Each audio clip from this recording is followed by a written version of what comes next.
Приказом Министерства сельского хозяйства Российской Федерации введена суточная норма вылова водных биоресурсов для каждого гражданина при осуществлении любительского рыболовства. Также установлен объем вылова в пределах 3 суточных норм вылова при пребывании на водном объекте более 2 суток, за исключением нельмы, тайменя и муксуна, добыча которых разрешается в размере не более 1 суточной нормы.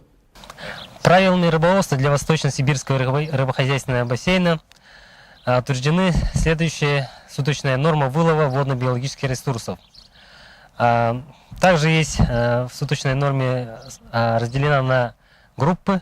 На примере города Якутска и городского образования Жатай суточная норма вылова утверждена следующим образом. Нельма – 1 экземпляр, таймень – 1 экземпляр, ленок – 1 экземпляр, омуль – 3 экземпляра, щука – 5 экземпляров, окунь – 15 экземпляров, елец – 20 экземпляров, карась – 250 экземпляров. В случае пребывания на водном объекте более 2 суток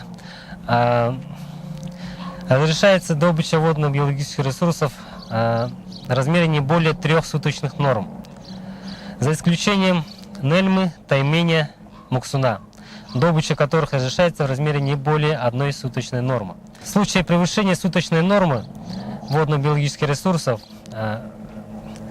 добыча, вылов прекращается. Для сохранения рыбных богатств нашей республики для будущих поколений, для наших детей и внуков необходимо соблюдать установленные правилами рыболовства ограничения и не омрачать себе жизнь их нарушениями. Ловите рыбу на здоровье, но и о правилах не забывайте. Это наше общее дело, чтобы рыба в реке была. Ведь любой рыбак заинтересован в том, чтобы можно было рыбу поймать не только сегодня, но и завтра, и послезавтра. И не только он ловил, но и его дети и внуки. Поэтому это наше общее дело, чтобы следить за тем, чтобы рыба в реке была. В принципе, для этого немного требуется. Соблюдать правила рыболовства. Дать рыбе отнереститься, дать рыбе перезимовать в зимовальных ямах, не превышать уловы, то есть нормы вылова, да, не ловить молот. Не так много. Рыбак, любитель, для него, в общем-то, основное и главное, что главное – процесс. И ловить, вытаскивать маломерную рыбу, которую потом кошкам отдавать, смысла нет никакого. Ведь в дальнейшем, когда эта рыба вырастет в нормальный трофейный экземпляр, ведь гораздо приятнее будет и самому рыбака. Поэтому убедительная просьба к рыбакам любить. Соблюдайте правила рыболовства. И тогда встреча с инспектором для вас, собственно говоря, ничем плохим не закончится. Любой рыбак может внести вклад в это дело. Если сейчас, особенно по весне, посмотреть на берега рек, что мы видим? Мусор.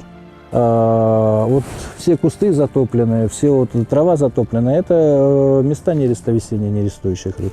Если мы не будем их загрязнять, если мы не будем устраивать из берегов свалки, рыба будет нереститься гораздо лучше. И, соответственно, промвозврат, то есть запасы будут увеличиваться. Если каждый рыбак не будет оставлять за собой мусор, это уже будет большой вклад в воспроизводство рыбных запасов. Поэтому большая просьба к рыбакам – убирайте за собой мусор, не засоряйте берега. Это будет приятно и вам в следующий раз приехать. И самое главное, что это уже скажется на запасах рыбных ресурсов.